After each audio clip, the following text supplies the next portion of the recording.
नमस्कार, आपके साथ मैं हूं सुमेरा खान। लद्दाख से लेकर लाल किले की प्राचीर तक वतन हिंदुस्तान ने दुश्मन को साफ पैगाम दे दिया है। अगर हिंदुस्तान की तरफ आंख उठाकर देखा तो माकूल जवाब मिलेगा।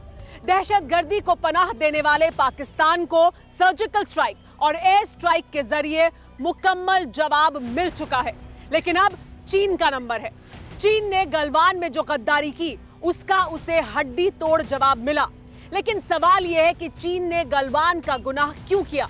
सवाल यह भी है कि गलवान भारत के लिए इतनी अहमियत क्यों रखता है और गलवान कैसे भविष्य के भारत का आईना बन चुका है। इन सवालों के जवाब मिलेंगे आपको TV9 भारतवर्ष की teleseries Galwan the valley of bravery में। हमारी टेलीसीरीज के इस एपिसोड में देखिए सिंहनाद, रोर ऑफ सोल्जर।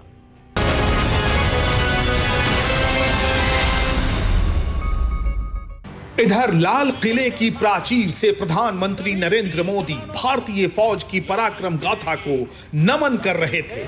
उधर उसी समय सूरज की किरणें गलवान की ऊंची चोटियों पर बलवानों के फौलादी चमत्कार का प्रातः अभिषेक कर रही थी। इधर 135 करोड़ हिंदुस्तानियों के प्रधान लाल किले से दुश्मनों के बहरेपन को बुलंद स्वर से भेद रहे थे।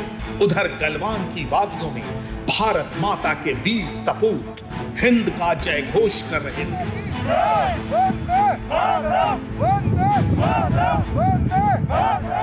ये गलवान की वादियां, ये भारत के बदले तेवरों की तकदीर है।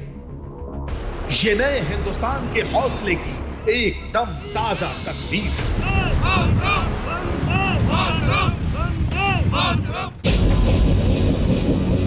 एक रात की वारदात, उस रात दुश्मन चीन का धोखे से घात,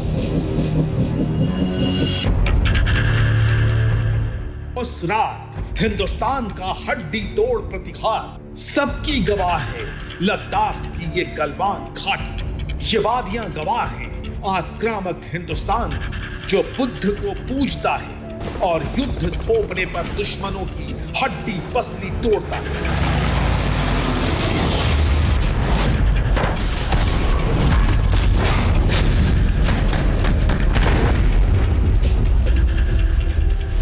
ये संभव हुआ है फड़फड़ाते बाजुओं में उबलते लहू को फ्री हैंड देने वाले इन इरादों से, इन रणनीतियों से।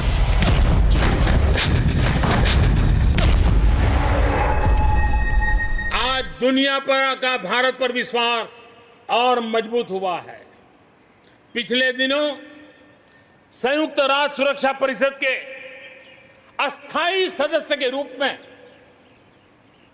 192 में से 192 में से 184 देखो सो कहोगा भारत को समर्थन मिलना, ये हमारे हर हिंदुस्तानी के लिए गर्व दिलाता है। विश्व में हमने कैसी अपनी पहुंच बनाई है उसका ये उदाहरण है। और ये तभी संभव होता है जब भारत खुद मजबूत हो, भारत सशक्त हो, भारत सुरक्षित हो। सुरक्षित भारत, संप्रभु भारत और इसकी नजीर ये गलवान घाटी। इसलिए गलवान की कहानी को बारीकी से जानना, समझना और गलवान की इन चोटियों के जरिए बुलंद हिंदुस्तान के भविष्य को जानना वक्त की जरूरत है। ये मिट्टी और पत्थरों की हजारों मीटर ऊंची चोटियां भर रही हैं। ये हिंदुस्तान के भविष्य का वो आईना बन चुकी है जिसकी पटकथा लिखने की शुरुआत हिंदुस्तान की सरहद से हजारों किलोमीटर दूर हुई है। हमारे वीर जवान क्या कर सकते हैं, देश क्या कर सकता है, ये लद्दाख में दुनिया ने देख लिया। बेशक 15 जून की आधी रात भारतीय सेना ने गलवान की सर्द वादियों में वीरता की शौर्य गाथा लिखी। लेकिन ये शौर्य गाथा कैसे लिखी गई, ये जानने के लिए हम आपको कुछ देर में और जानकारी देंगे। लेकिन पहले यह जानना जरूरी है कि चीन ने आखिर ये दुस्साहस क्यों किया, और ये समझने के लिए हमें एक फोन कॉल पर हुई बातचीत के रहस्य से उलझना पड़ेगा। जब आप फोन कॉल पर क्या बातचीत हुई ये जान जाएंगे तो जिनपिंग के शागिर्दों की गलती और गुनाह को भी समझ जाएंगे। हमारी टेलीसीरीज के इस एपिसोड में देखिए जाल, trap of super power.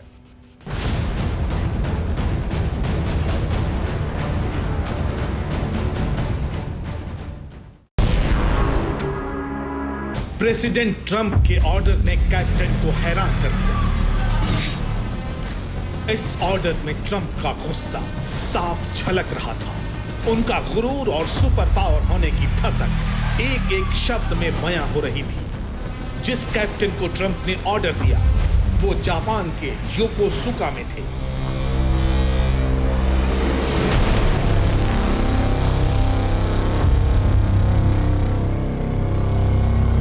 America से करीब 11,000 किलोमीटर दूर Pat Finman aircraft carrier US Donald Reagan के कैप्टन हैं। प्रेसिडेंट के हुक्म पर उन्होंने अमेरिकी नेवी के सबसे विध्वंसक जंगी बेड़े को मूवमेंट का ऑर्डर दे दिया।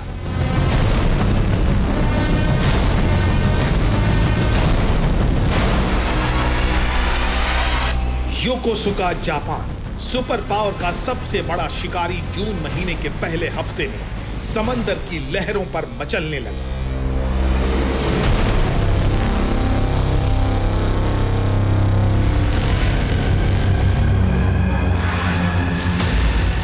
यूएसएस रोनाल्ड रीगन के वॉर जोन में आने की खबर ने बीजिंग में बैठे चाइनीज तानाशाह के होश उड़ा दिए।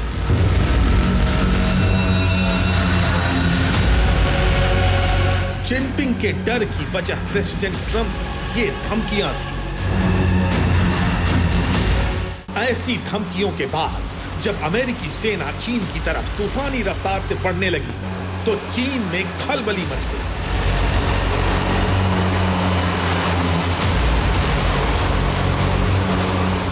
रोनाल्ड रीगन के बाद यूएसएस निमित्ज के डिप्लॉयमेंट की सूचना ने शी जिनपिंग को सन्न कर दिया। महाविनाशक हथियारों से लैस जंगी बेड़े की मूवमेंट पर बीजिंग में हाई लेवल मीटिंग हुई।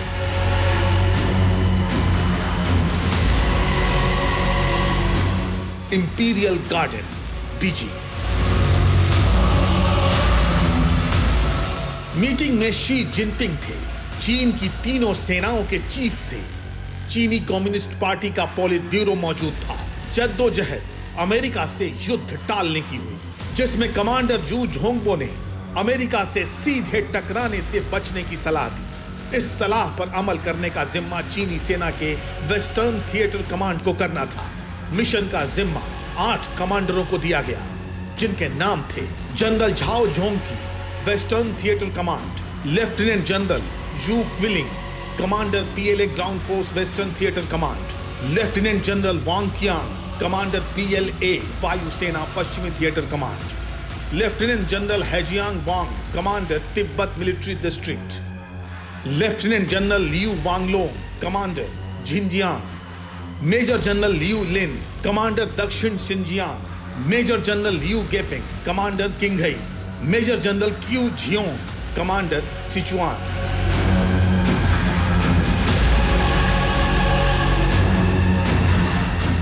चीनी सेना के 8 जल्लाद जनरलों ने मिलकर बहुत बड़ा ऑपरेशन शुरू कर दिया। Operation line of actual control को पार कर ज्यादातर अहम पॉइंट्स पर कब्जे का था।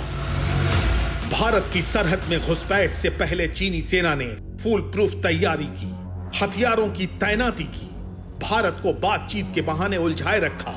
6 जून को दोनों सेनाओं के कमांडर लेवल की बातचीत हुई, लेकिन उसी दिन चीनी सेना के तंबू गलवान घाटी के पॉइंट 14 पर दिखे।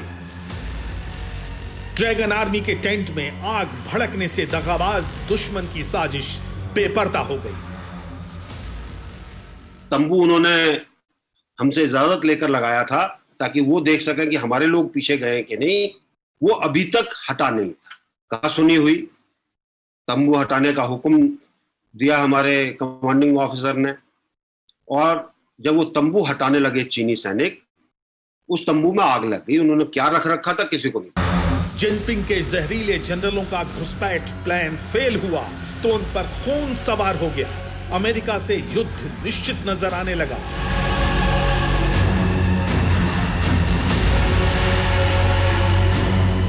जिनपिंग किसी भी कीमत पर सुपर पावर से सीधे टकराने से बचने का रास्ता तलाश रहे थे। इसके लिए जिनपिंग के जल्लाद जनरल्स ने गलवान में खून खराबे की पटकथा लिखी, जिसका क्लाइमेक्स सीन 15 जून की रात चीनी जवानों के खून से सनी गलवान घाटी में दिखा।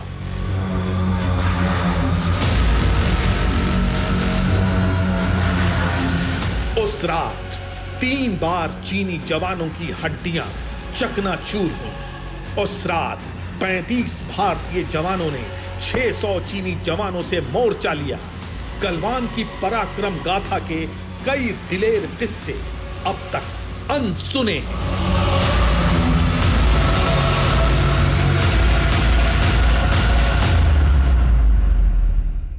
गलवान की शौर्य गाथा के नायक थे बिहार रेजिमेंट के कर्नल संतोष बाबू। 4 महीने पहले ही उनका प्रमोशन हुआ था और गलवान में तैनाती हुई थी। संतोष बाबू भारतीय फौज के एक जांबाज अफसर थे। न सिर्फ गलवान में उन्होंने पराक्रम का परिचय दिया, बल्कि वर्दी में जब जब देश ने उन्हें ललकारा, उन्होंने वतन की आन बान और शान की रक्षा की। हमारी टेलीसीरीज के इस एपिसोड में देखिए बलवान, इंस्पिरेशन फॉर मिलियंस।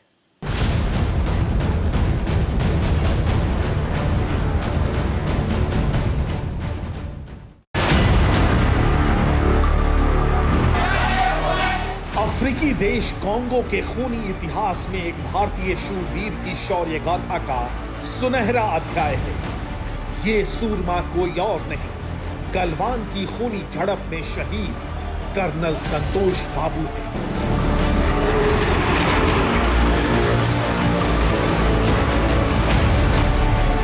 कांगो में संयुक्त राष्ट्र शांति सेना की तरफ से संतोष बाबू ने हिस्सा लिया था। साल 2012 के उन दिनों कांगो में भीषण लड़ाई छिड़ी थी।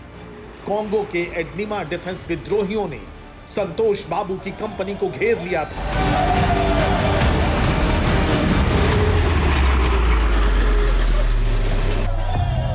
संतोष बाबू ने उस रोज 2 दर्जन विद्रोहियों का खात्मा कर मोर्चा फतह किया।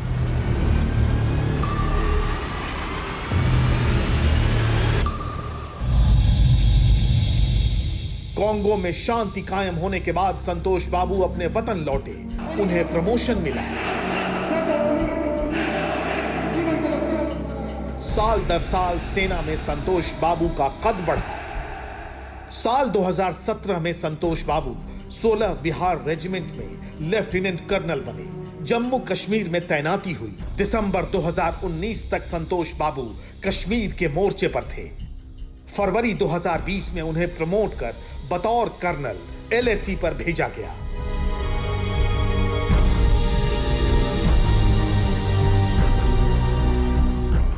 कर्नल संतोष बाबू ने LAC पर जाने के साथ ही चाइनीज सेना की खुराफात खत्म कर दी।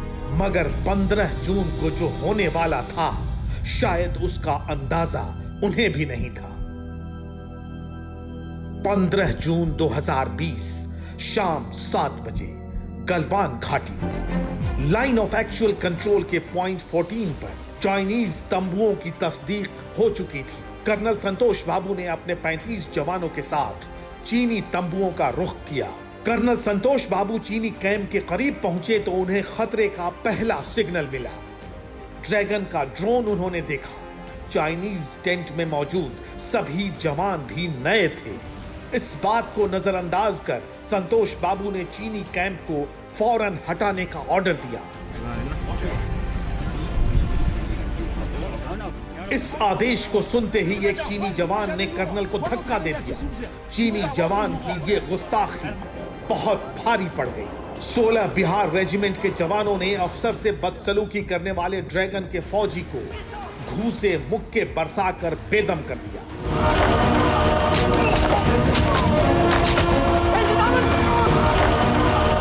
भारतीय जवानों ने गुस्से में चाइनीज पोस्ट के तंबू कनात उखाड़ फेंके।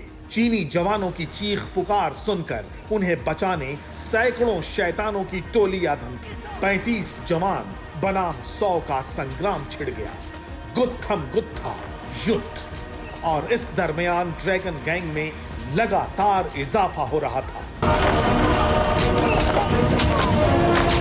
कर्नल संतोष बाबू ने 7:30 पर कवर टीम को बुलाया। कुछ ही मिनटों में पंजाब रेजिमेंट के घातक प्लाटून मोर्चे पर पहुंच गए।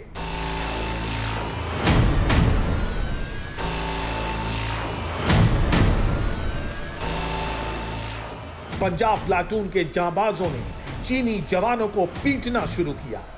युद्ध के सेकंड राउंड में भारतीय जवान बहुत भारी पड़े, जिसके बाद चाइनीज कायरों ने ईंट, पत्थर, नुकीले हथियार चलाने शुरू किए।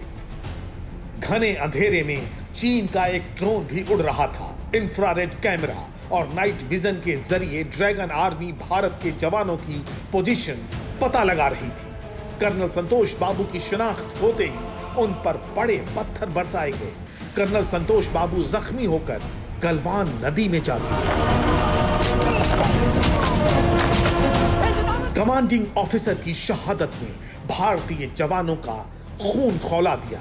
प्रतिशोध में हिंद के सूरमाओं ने चाइनीज जवानों की गर्दन तोड़ डाली। जोरदार वार से जिनपिंग के जल्लादों की रीढ़ की हड्डियां चटक गईं। खौफ में चाइनीज आर्मी में भगदड़ मच गई। अब गलवान घाटी की खोह में छिपी बुज़दिल फौज ने हमला कर दिया।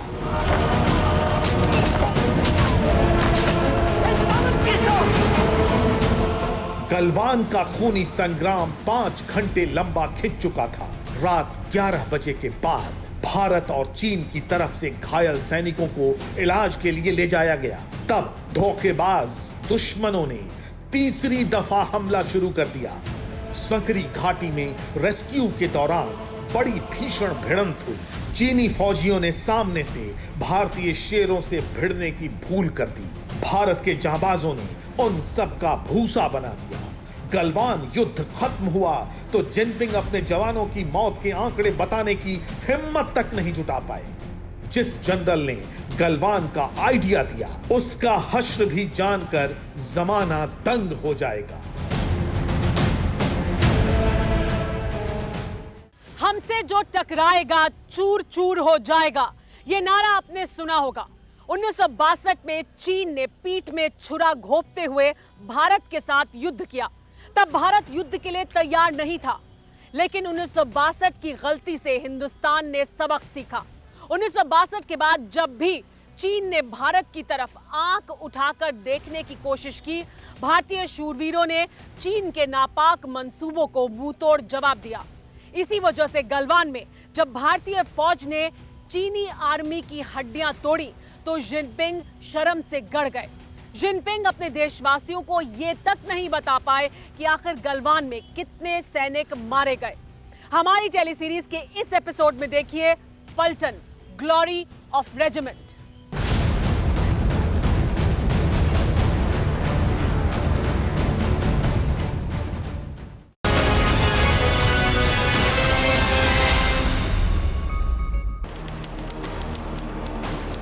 सितंबर 1967, नाथुला।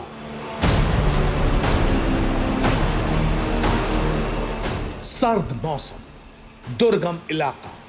शाम 7:45 हुए थे। सीटी बजने से सन्नाटा टूटा।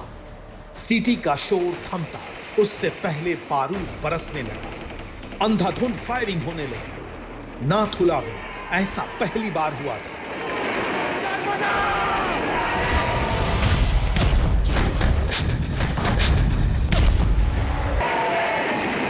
दुश्मन की बंदूकें गरजने की कोई खास वजह भी नहीं थी, मगर चाइनीज सोल्जर्स ने युद्ध का आगाज कर दिया था। यह ऐसा युद्ध था जिसका जिक्र चीनी इतिहास में कभी नहीं मिलता।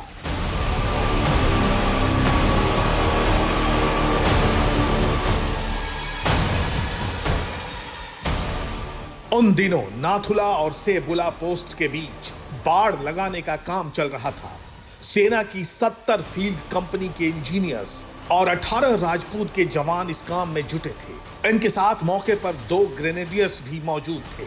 नाथुला की सबसे करीबी पोस्ट सेबुला पर आर्टिलरी थी। इसी वजह से 6 सितंबर को हुई गोलीबारी के बाद बाड़बंदी रुकी नहीं। 5 दिन तक तो सब ठीक ठाक रहा, लेकिन 11 सितंबर के सुबह चाइनीज कंपनी फिर आ धमकी।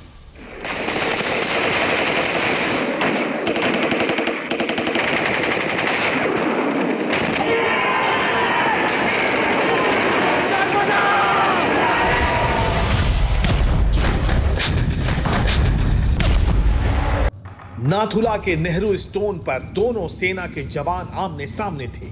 1 मीटर की दूरी से बातचीत हो रही थी। तभी चाइनीज ट्रांसलेटर ने भारत के जवानों को धक्का दिया। भारतीय जवान के जवाबी धक्के से चाइनीज ट्रांसलेटर हिल गया। जमीन पर गिरने से उसका चश्मा टूटा, जिसे देखते ही ड्रैगन आर्मी के एक जवान ने मीडियम मशीन गन का ट्रिगर दबा दिया।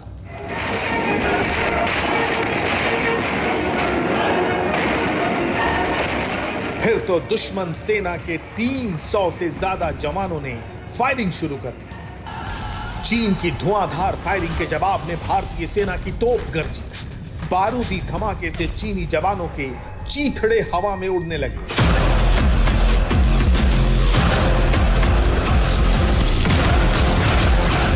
बॉर्डर पार बने चाइनीज बंकर जमींदोज हो गए। चीन की मशीन गन यूनिट को भारतीय जांबाजों ने पूरी तरह तबाह कर दिया। 3 दिन में दुश्मन का दम उखड़ गया। ड्रैगन आर्मी युद्ध विराम के लिए गिड़गिड़ाने लगी। नाथुला से 400 लाशें उठाकर चीनी अफसर वापस लौटे। 1967 के युद्ध के हीरो जनरल सगत सिंह थे। नाथुला में जनरल मानेकशॉ उन्हें बधाई देने पहुंचे। नाथुला की जीत 1962 के प्रतिकार से बड़ी थी।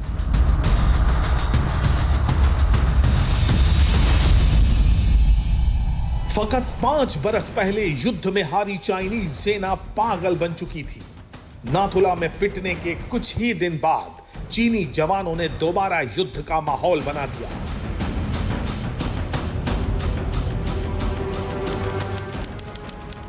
अक्टूबर 1967 चोला पास 13,000 फीट ऊंचाई की पोस्ट। सर्द मौसम में भारतीय जवान चोला पास की पोस्ट खाली कर देते थे। चाइनीज इसी का फायदा उठाने की फिराक में थे, लेकिन नाथुला में मिले धोखे के बाद सेना हाड़ जमा देने वाली ठंड में भी वहां डटी रही। ड्रैगन के डरपोक आए तो सामना शेरों से हुआ।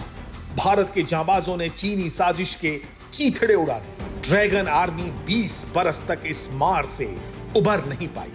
जब हिम्मत आई तो घुसपैठ का इलाका नया चुना। मई 1987 नामकाचू, अरुणाचल प्रदेश। जहां सबसे बड़ा दुश्मन मौसम हो, वहां जिंदा रहना ही जंग लड़ने से कम नहीं। उस पोस्ट पर चीन ने नजरें गड़ा रखी थी। गर्मियों के दिन आने से पहले ड्रैगन ने नामकाचू के करीब डेरा डाल दिया। कायरों की खुराफात आर्मी चीफ कृष्णा स्वामी सुंदर जी को मिली। भारतीय सेना ने ऑपरेशन फॉल्कन शुरू किया।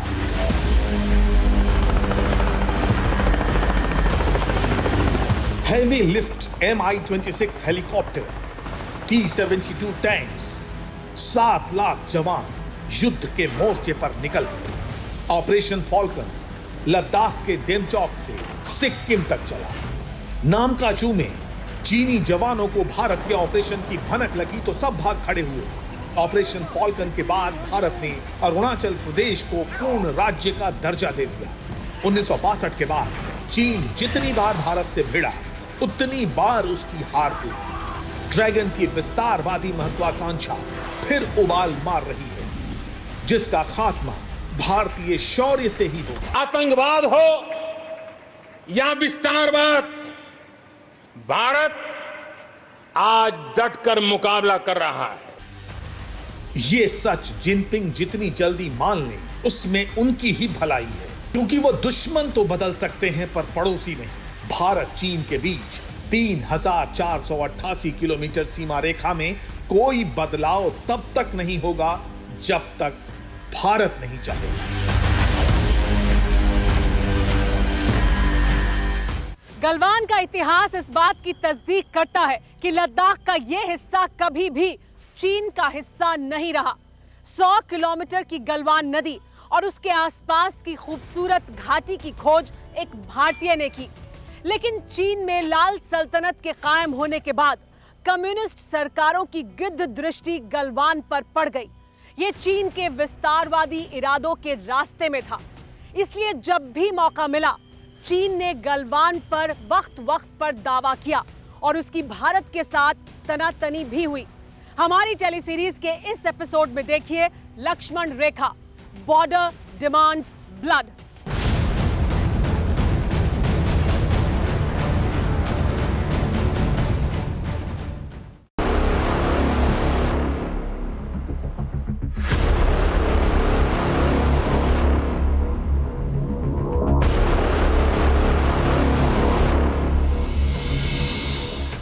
बर्फ से ढकी बुलंद चोटियां, धरती की गहराइयों को नापती घाटियां, आसमान में रेस लगाते बादल,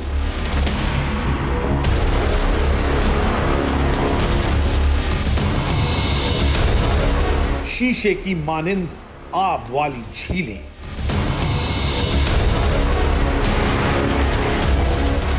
नदियां आस्था और आध्यात्म की 2000 साल की विरासत को मासूमियत से दिल में समेटे ये हिंदुस्तान का मस्तक लद्दाख है।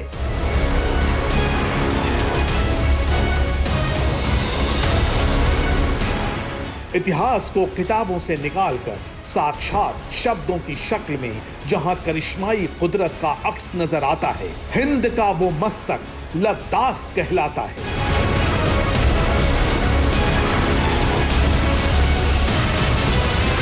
हिंदुस्तान की इसी सरजमी का एक हिस्सा है गलवान घाटी।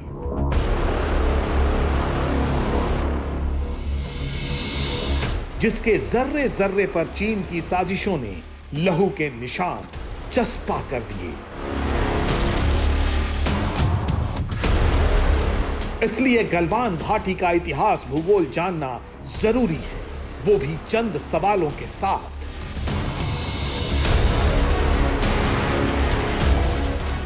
कि चीन गलवान घाटी में ही साजिश क्यों करता है? गलवान घाटी में चीन की गिद्ध दृष्टि की वजह क्या है? गलवान घाटी हमारे देश के लिए कितनी अहम है?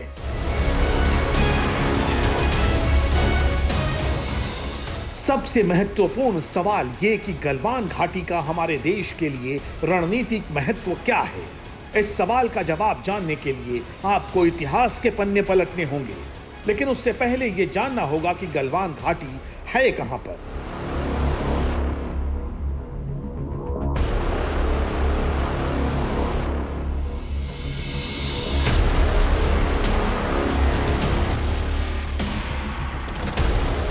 लद्दाख का इतिहास 2000 साल से भी ज्यादा पुराना है। भूगोल के हिसाब से हिमालय और काराकोरम की चोटियों के बीच बसे इस हिस्से पर हमेशा से चीन की लालची नजर टिकी रही है। गलवान घाटी के पश्चिमी इलाके पर 1956 से चीन अपने कब्जे का दावा करता आ रहा है, जबकि ये हमारी जमीन है। गलवान घाटी की रणनीतिक अहमियत को समझने के लिए हमें सबसे पहले इसका इतिहास जानना होगा।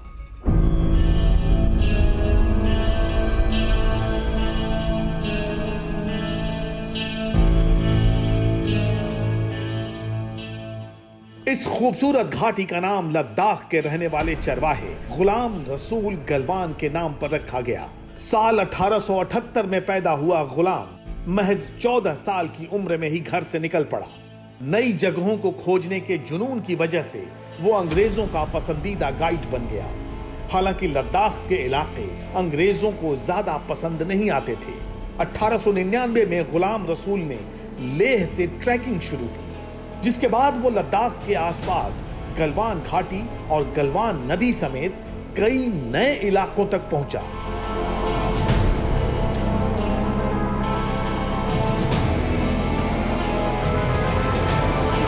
गुलाम रसूल गलवान ज्यादा पढ़ा लिखा नहीं था, लेकिन लंबे वक्त तक मशहूर British explorer Francis young husband के साथ रहते हुए गुलाम रसूल गलवान ने कई भाषाएं सीख ली।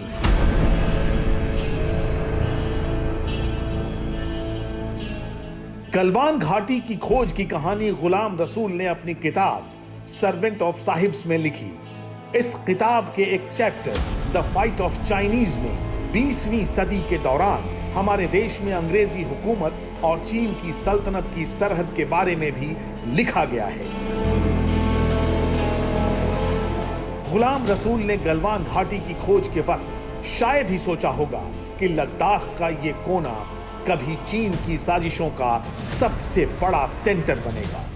बीते 6 दशक से चीन गलवान घाटी को अपने युद्धोन्माद वाले पाप का भागीदार बनाता आ रहा है।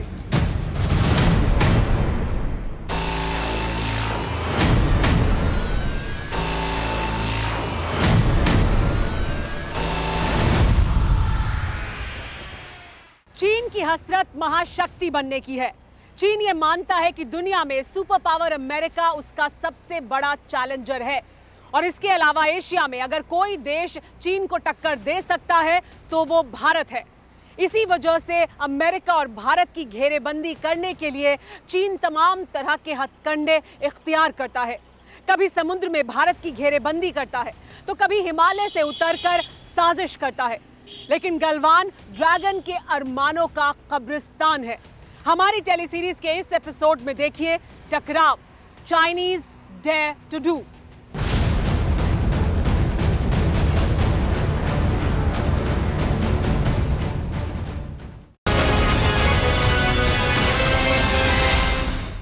गलवान की धोखेबाजी के खिलाफ भारतीय सेना एक्टिव नहीं होती तो चीन के हौसले बेतहाशा बढ़ जाते। वो अपनी under string of pearls policy के तहत भारतीय इलाकों पर कब्जा जमा लेता। स्ट्रिंग ऑफ पर्ल्स चीन की हड़प नीति का छोटा सा हिस्सा है। स्ट्रिंग ऑफ पर्ल्स चीन की सामुद्रिक युद्ध नीति है जिसके जरिए चीन दुनिया की महाशक्ति बनने की कोशिश कर रहा है। इस युद्ध नीति में चीन हिंद महासागर में सामरिक ठिकाने तैयार कर रहा है। हिंद महासागर में मलक्का जल संधि, बंगाल की खाड़ी और अरब सागर के देशों में सामरिक और व्यापारिक ठिकाने स्थापित कर रहा है।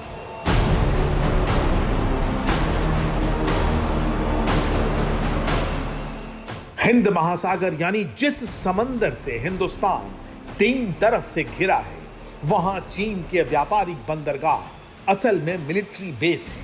ऐसे बंदरगाहों का मकसद दुश्मन देश के बंदरगाहों की एक्टिविटी पर नजर रखना और युद्ध के समय चाइनीज सेना की जरूरतों को पूरा करना है।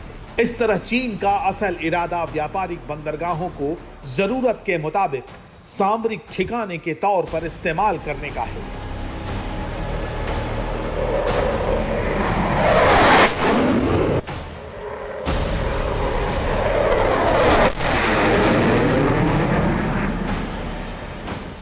जिनपिंग का टारगेट महाशक्ति बनना है। चीन का टारगेट अमेरिका की तरह सुपर पावर बनना है, जिसके लिए चीन सिर्फ भारत की जमीन हड़पने पर ही नहीं तुला है। चीन की सीमाएं सबसे ज्यादा 14 देशों से लगती हैं और ड्रैगन ने अपने सभी पड़ोसियों की जमीन हड़पी है। 14 देशों से लगने वाली चीन की सीमा करीब 22,117 किलोमीटर लंबी है। हर पड़ोसी देश के साथ चीन का किसी न किसी तरह का सीमा विवाद चल रहा है। सबसे हैरत अंगेज तो यह है कि चीन के नक्शे में 6 देश पूर्वी तुर्किस्तान, तिब्बत, इनर मंगोलिया या दक्षिण मंगोलिया, ताइवान, हांगकांग और मकाऊ शामिल हैं।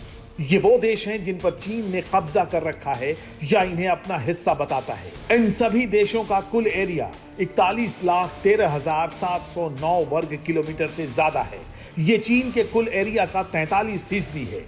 चीन ने 23 देशों की जमीन पर कब्जा जमा रखा है। भारत के बड़े हिस्से पर चीन दावा ठोकता है। 11 मार्च 2020 को लोकसभा में सरकार ने बताया था कि चीन अरुणाचल प्रदेश के 90,000 स्क्वायर किलोमीटर के हिस्से पर अपनी दावेदारी करता है। वहीं लद्दाख के करीब 38,000 स्क्वायर किलोमीटर का हिस्सा चीन के कब्जे में है। लद्दाख का अक्साई चीन भी चीन के कब्जे में है। अक्साई चीन को हड़पने के बावजूद चीन की जमीन की भूख शांत नहीं हुई। चीन ने भारत के करीब पकड़ मजबूत बनाने के लिए एक और दांव चला। 2 मार्च 1963 को चीन पाकिस्तान के बीच एक समझौता हुआ। इसके तहत पाकिस्तान ने पीओके की 5,180 स्क्वायर किलोमीटर जमीन चीन को सौंप दी। अब चीन ने गलवान का गुनाह करके आखिरी गलती कर दी। चीन को अंदाजा नहीं कि नया हिंदुस्तान देश की सीमा और कब्जाई गई जमीन को लेकर कितना संवेदनशील है।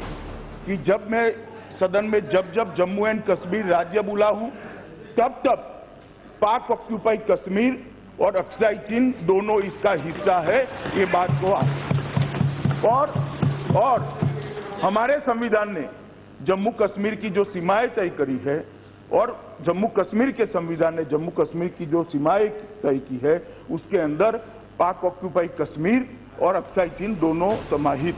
चीन ने भारत की चुनौती अनसुनी की। जमीन से समंदर तक हड़प नीति की फितरत ने जिनपिंग से गलवान का गुनाह करवाया, जो न तो दूसरे देश की सीमा को स्वीकार करता है और न ही संप्रभुता की परवाह। बेशक चीनी फौज की ताकत भारतीय फौज से ज्यादा है, लेकिन युद्ध सिर्फ फौजियों और हथियारों के दम पर नहीं जीते जाते। बाजी जंग का फैसला हौसलों की उड़ान से भी होता है। तभी तो 50 फौजी 600 दुश्मनों के छक्के छुड़ा देते हैं। गलवान ने साबित कर दिया कि चीनी फौज गीदड़ है और भारतीय फौज शेर है। लेकिन सवाल उठता है कि भारतीय फौज की वीरता कहां और कैसे तैयार होती है? वो कौन सी फैक्ट्री है जो फौलाद बनाती है? वो कैसी माएं हैं जो अपने कोख से शूरवीरों को जन्म देती हैं और एक बेटे के कुर्बान हो जाने के बाद अपने दूसरे लाल को देश के फर्ज पर कुर्बान होने के लिए खुशी खुशी भेज देती हैं? हमारी टेलीसीरीज के इस एपिसोड में देखिए वो माटी जहां तैयार होते हैं अमर बलिदानी, स्टोरी ऑफ सुप्रीम सैक्रिफाइस।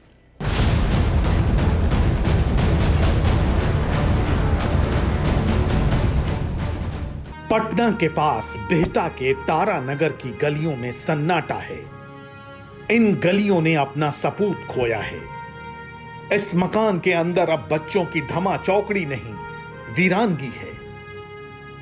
ये गलवान में शहीद हवलदार सुनील कुमार का परिवार है।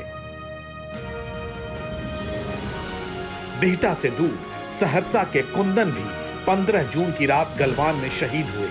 माता पिता के पास बेटे की तस्वीर के सिवाय सिर्फ कुंदन की यादें भर हैं। समस्तीपुर के सिपाही अमन कुमार के अध बने मकान में भी वीरानगी है। शहीद अमन की पत्नी दर्द बयां नहीं कर पाती और बूढ़े मां बाप अपने आंसू रोक नहीं पाते।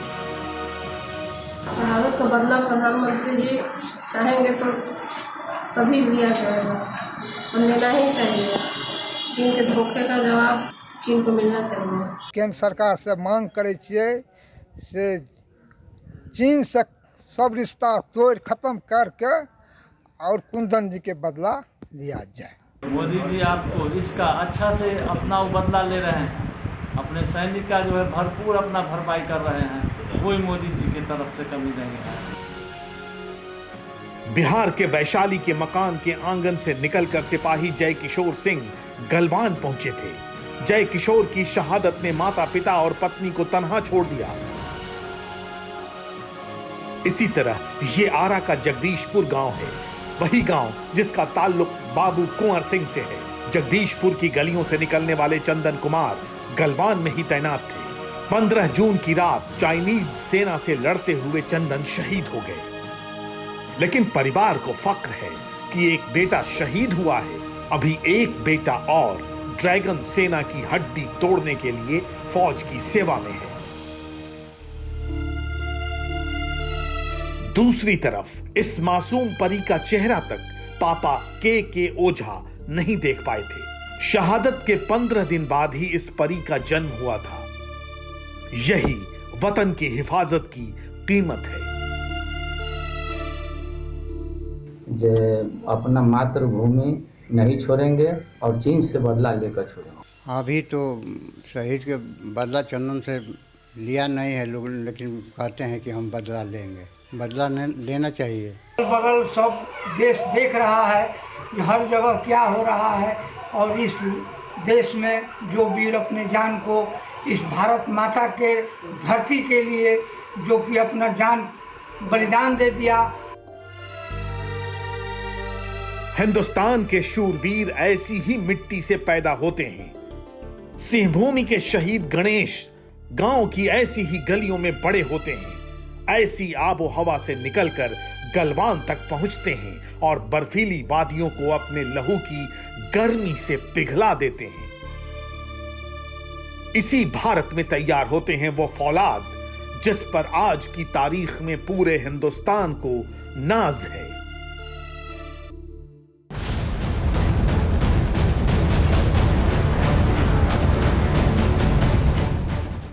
फिक्र आपकी, सोमवार से शुक्रवार रात 9 बजे सिर्फ TV9 भारतवर्ष पर।